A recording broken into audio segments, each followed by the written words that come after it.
Traduction et violence, les deux termes à première vue peuvent paraître assez antithétiques. Ça peut être un peu paradoxal d'associer la traduction à la violence, étant donné qu'on en a globalement, surtout aujourd'hui, une conception plutôt positive. Il y a eu en effet un tournant éthique de la pensée de la traduction qui coïncide un peu avec la fin des années 80, la fin des années 90. Peut-être d'ailleurs on peut l'attribuer au moment historique de la fin de la guerre froide, où on a pensé la traduction comme l'outil de réconciliation principale entre les peuples, l'accueil de l'étranger, une conception comme ça très positive, voire parfois même un peu irénique de la traduction comme communication parfaite, comme acceptation de l'altérité, comme acceptation de l'étranger. Évidemment, ce discours n'est pas faux, et je ne prétends pas m'élever contre ce discours positif sur la traduction, mais je veux rappeler qu'il y a malgré tout, dans toute opération de traduction, un espace de conflit. La traduction, c'est aussi un outil de domination et d'appropriation de l'autre, et c'est ce que j'ai voulu montrer par ce livre. C'est-à-dire que ce qui m'a semblé surtout, c'est que ne faire de la traduction qu'un discours positif, c'était évacuer à tout prix le conflit, comme on essaye parfois aussi de l'évacuer dans des situations politiques, et évacuer le conflit, penser qu'il n'y a que de l'accueil de l'autre, que de l'acceptation de l'étranger, c'est oublier toutes les violences qui sont faites aussi à l'étranger. Et donc c'est pourquoi j'ai voulu rappeler que cette dimension de conflit était inhérente à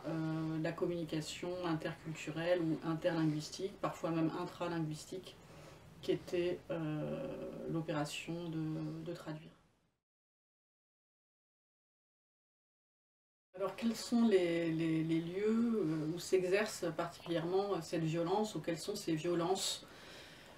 précisément? Il y a d'abord une violence qui est inhérente à l'opération même de traduire, puisque il n'y a pas véritablement d'équivalence ni entre les langues, ni entre les manières de voir le monde, ou de les dire, ou de les exprimer. Et cette absence d'équivalence généralisée fait qu'il y a nécessairement transformation, et quand il y a transformation dans l'acte de traduire, il y a très souvent aussi déformation. Et cette déformation, c'est le premier lieu de conflit, un conflit que tous les traducteurs connaissent, vivent même dans leur corps en traduisant, qui est celui de la difficulté à faire passer d'une langue à l'autre un certain nombre de données, a fortiori quand on traduit de la littérature, mais c'est vrai pour toute réflexion un petit peu poussée sur une culture, sur une histoire, sur un territoire, et même sur une langue. Il y a tellement de manières aussi de parler les langues que l'équivalence est quelque chose qui très vite tombe, hein, et qui rend de toute façon l'opération de traduction violente. Donc il y a d'abord cette violence-là qui est inhérente même au fait de traduire. Mais ce sur quoi j'insiste aussi dans mon livre, c'est sur la manière dont la traduction a été dans l'histoire un instrument de la domination. Je ne dirais pas que c'est la traduction qui en elle-même a opprimé ou dominé, mais elle a fait partie des entreprises de domination de manière très forte. C'est-à-dire que non seulement on a imposé, dans le cadre de la colonisation notamment, on a imposé à l'autre sa propre culture, donc on a transporté, traduit, il ne faut pas oublier que traducere c'est transporter, on a transporté les textes d'une culture et on les a imposés dans d'autres cultures, dans d'autres territoires, dans d'autres langues, on les a traduits, et on a aussi traduit, et là l'opération de traduction a sans doute été encore plus violente dans ce cas, on a aussi traduit les cultures natives dans une langue qui n'était pas la leur, et en faisant cela,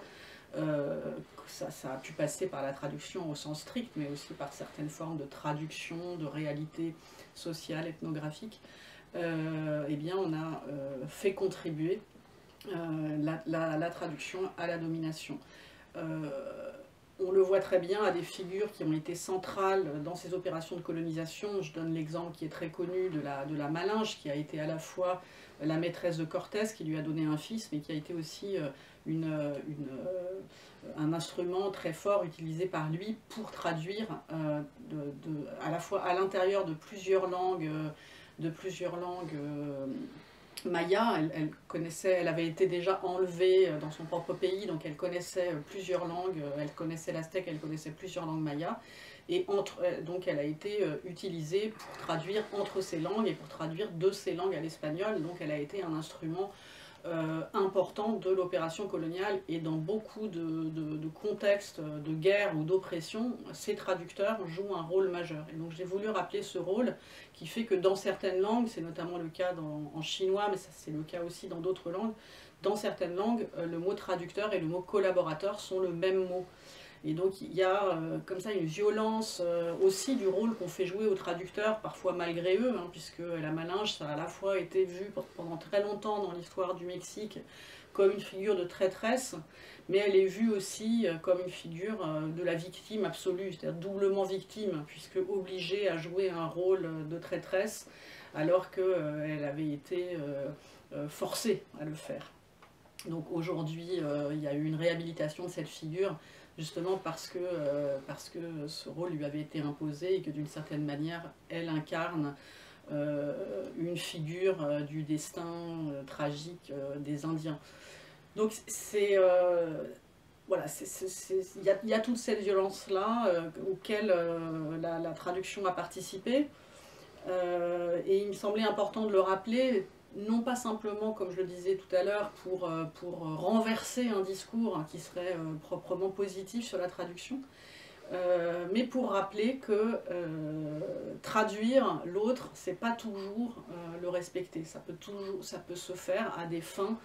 qui sont des fins de domination, et qu'il faut toujours se méfier, parce que quand on traduit, on force forcément, pour les raisons que j'ai dites en premier, c'est-à-dire pour les raisons de la difficulté même qu'il y a à traduire, on force nécessairement le texte de départ.